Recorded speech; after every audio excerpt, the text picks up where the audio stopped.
Hello दोस्तों, स्वागत है आपका चैनल पे। इस वीडियो से हम जानेंगे कि क्रूड ऑयल की प्राइस कैसे डिटरमाइन होती है, Indian basket of crude oil क्या है, सोर grade, sweet grade, windfall tax और एक्साइज ड्यूटी के बारे में जानेंगे। ये सारे टॉपिक्स न्यूज़ में हैं इस वक्त।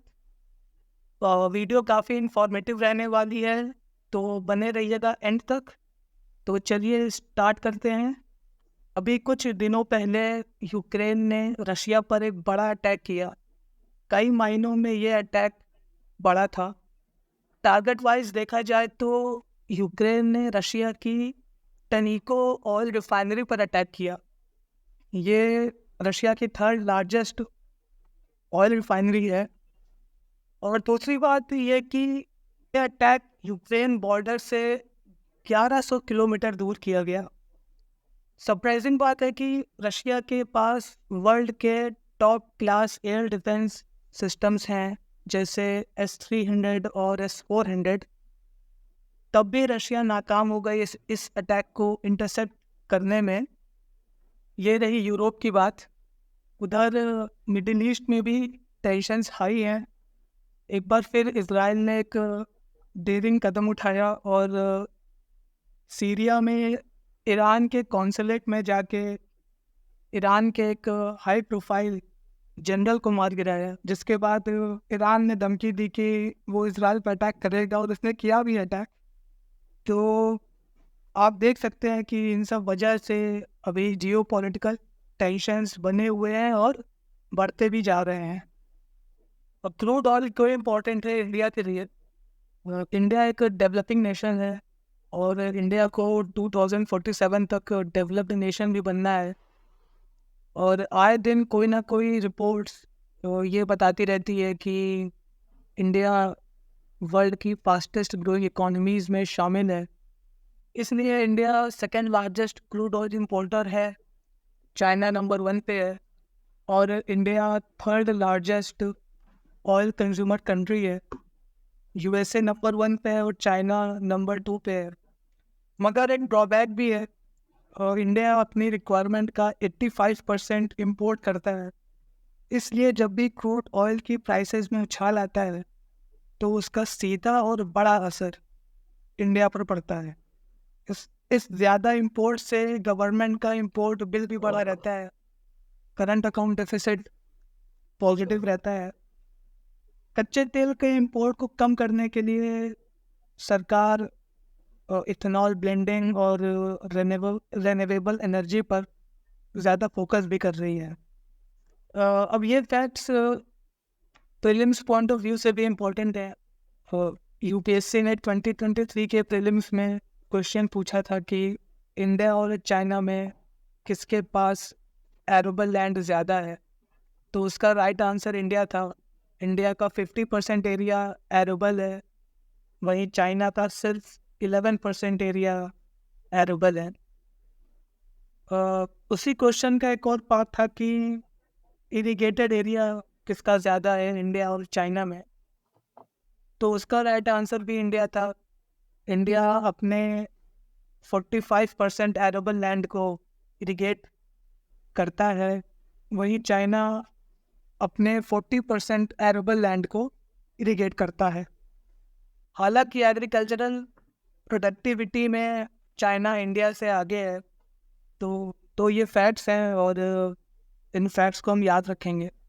अब इंडिया एग्रीकल्चरल प्रोडक्टिविटी में क्यों पीछे है, इसके रीजंस हम एक अलग वीडियो में देखेंगे। अब आते हैं Indian basket of crude oil पे। देखिए, क्रूड ऑयल दो तरह के होते हैं, सोर ग्रेड और स्वीट ग्रेड। जिस क्रूड ऑयल में सल्फर कंटेंट 0.5% से कम होता है उसे स्वीट ग्रेड क्रूड ऑयल कहते हैं। तो ये स्वीट ग्रेड क्रूड ऑयल की क्वालिटी हाई होती है, इसलिए इसकी डिमांड ज़्यादा है मार्केट में और इसीलिए इसकी प्राइस ज़्यादा है।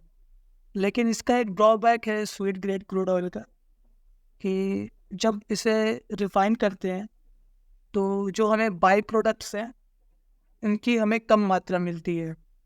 क्रूड ऑयल को जब भी रिफ़ाइन किया जाता है तो हमें कई बाई प्रोडक्ट्स मिलते हैं, जिसमें सबसे फेमस बाई प्रोडक्ट है डीजल। और हमें ऐसे कई केमिकल्स भी मिलते हैं जो प्लास्टिक मैन्युफैक्चरिंग में हेल्पफुल होते हैं।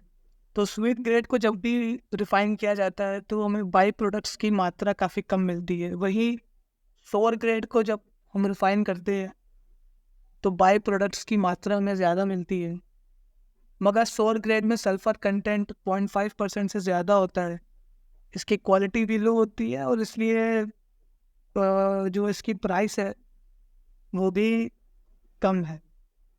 इंडिया इंडिया की जो रिफाइनरी है वो जो क्रूड ऑयल को रिफाइन करती है तो उसमें सोर ग्रेड भी शामिल है और स्वीट ग्रेड भी शामिल है। तो ये रेशियो दिया हुआ है, इसी रेशियो में सोर ग्रेड और स्वीट ग्रेड मिक्स किया जाता है और फिर उसको रिफाइन किया जाता है। तो ये रेशियो है 75.62:24.38। ये डेटा आपको पीपीएससी की वेबसाइट पे मिल जाएगा, ये वहीं से मैंने लिया है। पीपीएससी पेट्रोलियम मिनिस्ट्री के अंडर आती है, तो ये हर 3-4 दिनों में अपना डेटा अपडेट करते रहते हैं। तो ये देखिए अभी जो इंडिया जिस दाम पे क्रूड ऑयल इंपोर्ट कर रहा है वो दाम है $91.20 पर बैरल। तो एक बैरल में 159 लीटर्स होते हैं। तो अगर आप इसका रुपये में निकालेंगे पर लीटर तो अराउंड 47 रुपीज़ के आसपास आता है पर लीटर। तो इंडिया 47 रुपीज़, तो इंडिया के जो ऑयल मार्केटिंग कंपनीज़ हैं वो 47 रुपीज़ पर लीटर में क्रूड ऑयल इंपोर्ट करती है। ये है Indian basket of crude oil. और ये जो सोर ग्रेड और जो स्वीट ग्रेड जो क्रूड ऑयल है, ये जो बेंचमार्क प्राइस है वो हमें डिफरेंट एक्सचेंजेस से पता चलती है। अब जैसे यहाँ पे दिया है कि ओमान एंड दुबई एवरेज, तो जो सोर ग्रेड जो क्रूड ऑयल है उसकी बेंचमार्क प्राइस हमें दुबई मर्केंटाइल एक्सचेंज से पता चलती है, और जो स्वीट ग्रेड क्रूड ऑयल है उसकी बेंचमार्क प्राइस हमें लंदन में एक इंटरकॉन्टिनेंटल एक्सचेंज है वहाँ से पता चलती है। यूरोप में जो नॉर्थ सी रीजन है वहाँ पे एक ऑयल फील्ड है जिसका नाम है ब्रेंट से जो क्रूड ऑयल निकलता है उसे ब्रेंट क्रूड ऑयल कहते हैं।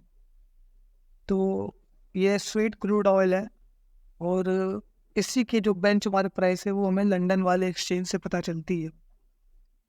देखिए ये बेंचमार्क प्राइस है ताकि कोई भी कंट्री जो है इस बेंचमार्क प्राइस से कम दाम में क्रूड ऑयल बेच के ऑयल मार्केट में अपनी मोनोपोली ना क्रिएट कर दे। इसलिए जो है ये जो एक्सचेंजेस हैं ये बेंचमार्क प्राइस हमको बताते हैं।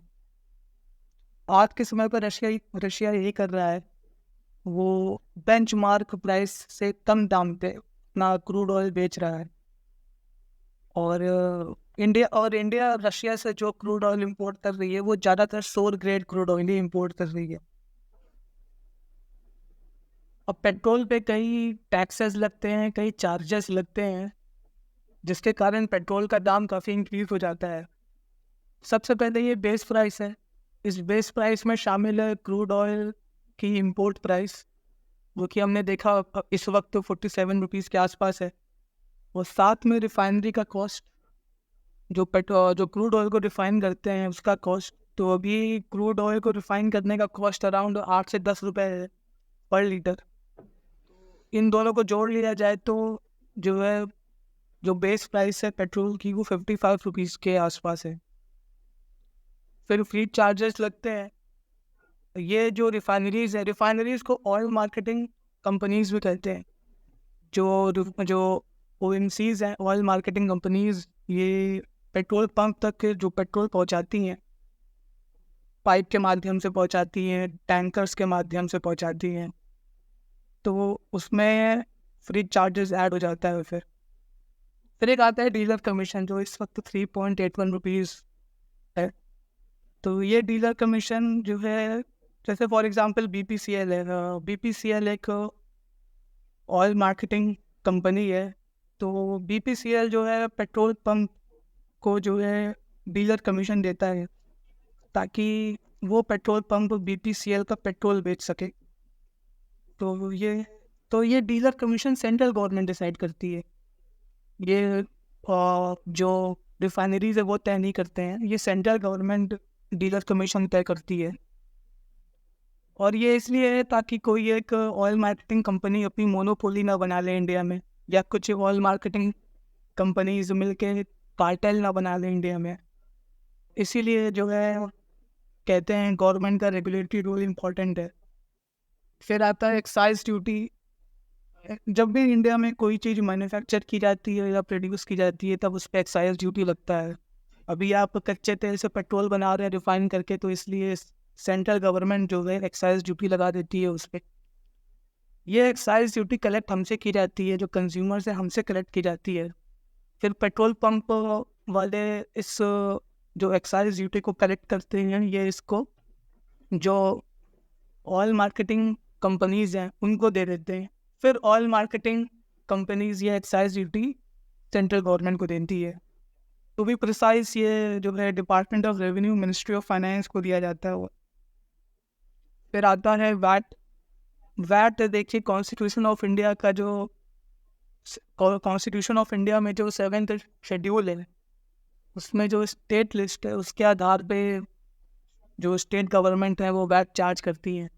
हालांकि वैट तो अब हट गया है, लेकिन पेट्रोलियम प्रोडक्ट्स पे वैट अभी भी है। वैट की जगह GST आ गया है, लेकिन पेट्रोलियम प्रोडक्ट्स पे वैट अभी भी है।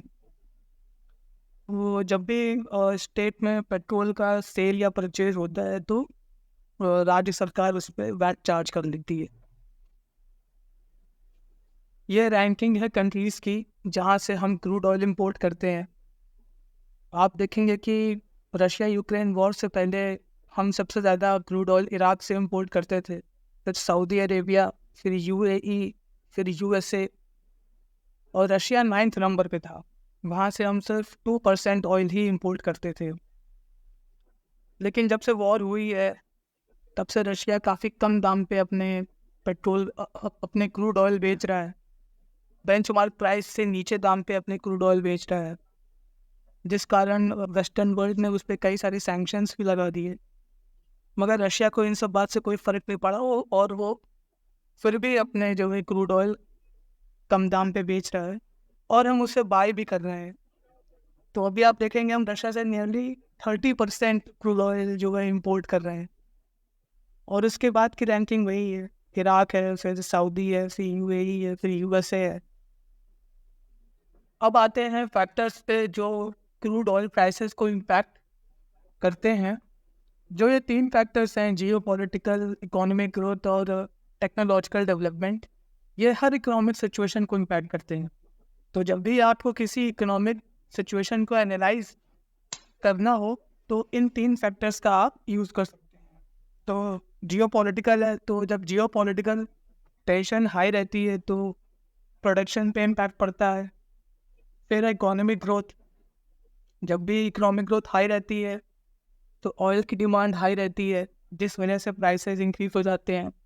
फिर टेक्नोलॉजिकल डेवलपमेंट किसी भी प्रोसेस को एफिशिएंट बना देता है। जब भी हम लोग हायर टेक्नोलॉजी का यूज़ करते हैं तो प्रोसेस एफिशिएंट हो जाता है। फॉर एग्जांपल जैसे जब से हाइड्रोलिक फ्रैक्चरिंग का कमर्शियल यूज़ हुआ ऑयल एक्सट्रैक्शन में, तब से जो ऑयल की जो दाम है वो काफ़ी नीचे आ गए। फिर क्रूड ऑयल प्राइसेस से रिलेटेड एक चौथा फैक्टर है हेजिंग एंड स्पेकुलेशन। देखिए ये दोनों फाइनेंशियल मार्केट के टर्म्स हैं और ये फ्यूचर कॉन्ट्रैक्ट्स के लिए यूज़ होते हैं। Hedging generally airline operators use करते हैं। ये एक तरीका है जिससे एयरलाइन ऑपरेटर्स खुद के लिए कच्चे तेल की कुछ क्वांटिटी सिक्योर कर लेते हैं एक प्री डिटरमाइंड प्राइस पर।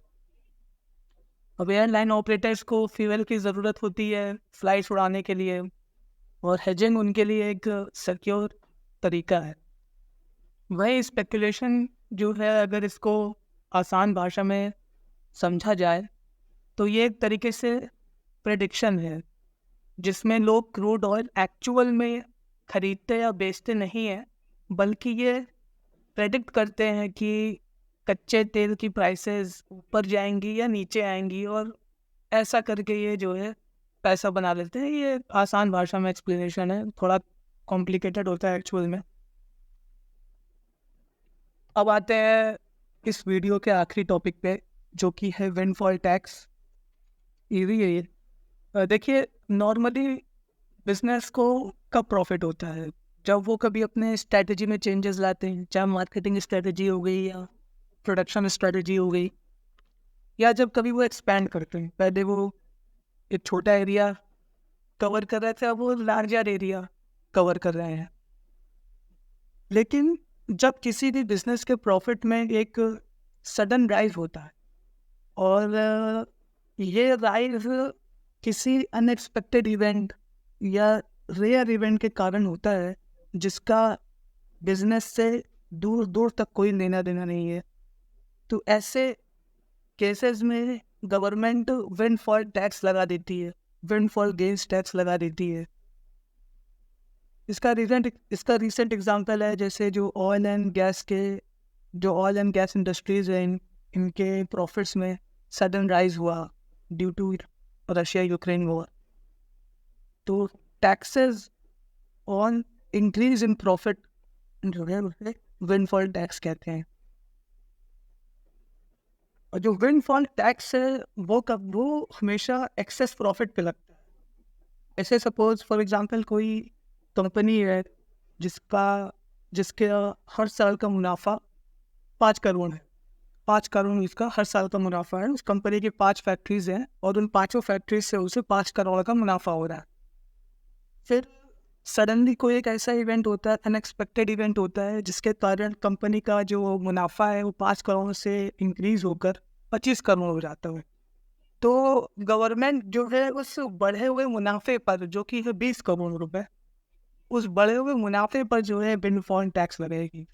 प्रॉफिट पर टैक्स नहीं लगाएगी। जो कंपनी का प्रॉफिट 25 करोड़ है उस पर टैक्स नहीं लगाएगी, बल्कि जो बढ़ा हुआ मुनाफा है, जो 25 करोड़ से, जो पहले 5 करोड़ से 25 करोड़ हुआ, यानी बढ़ा हुआ मुनाफा है 20 करोड़।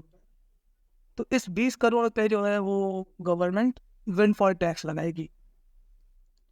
और जो मोस्ट कॉमन इंडस्ट्रीज हैं जिन पे विंडफॉल टैक्स लगता है वो है ऑयल इंडस्ट्रीज, गैस और mining industries. Recently central government ने विंडफॉल टैक्स इंक्रीज किया है 4900 रुपीज़ पर टन से जो है बढ़ा के 6800 रुपीज़ पर टन कर दिया। यानी अब जो ऑयल रिफाइनरीज हैं, अगर वो 1 टन क्रूड ऑयल को रिफाइन करती हैं तो उन्हें 6800 रुपीज़ का 6800 रुपीज़ विंडफॉल टैक्स देना पड़ेगा। गवर्नमेंट का पर्पज़ ये रहता है विंडफॉल टैक्स लगाने का, ताकि वो ये जो प्रॉफिट है उसको गवर्नमेंट फेयरली रीडिस्ट्रीब्यूट कर सके सोसाइटी में। टैक्स लगाना कोई गलत बात नहीं है, लेकिन उस टैक्स का सही यूज़ होना चाहिए। जो नॉर्डिक कंट्रीज़ हैं वहाँ पे टैक्स रेट काफ़ी हाई है, लेकिन फिर उसी हिसाब से वहाँ पे सुविधाएं भी अच्छी हैं। और ये विंडफॉल टैक्स इसलिए भी लगाते हैं ताकि जो बिजनेसेस हैं वो अनड्यू एडवांटेज ना उठा लें ऐसे सिमिलर सिचुएशंस का भविष्य में। तो आई होप वीडियो आपको इन्फॉर्मेटिव लगी होगी, पसंद आई होगी। अगर पसंद आई हो तो लाइक कर दीजिए, शेयर कर दीजिए, और फ्यूचर में ऐसे वीडियोस के लिए चैनल को सब्सक्राइब भी कर लीजिए। Thank you.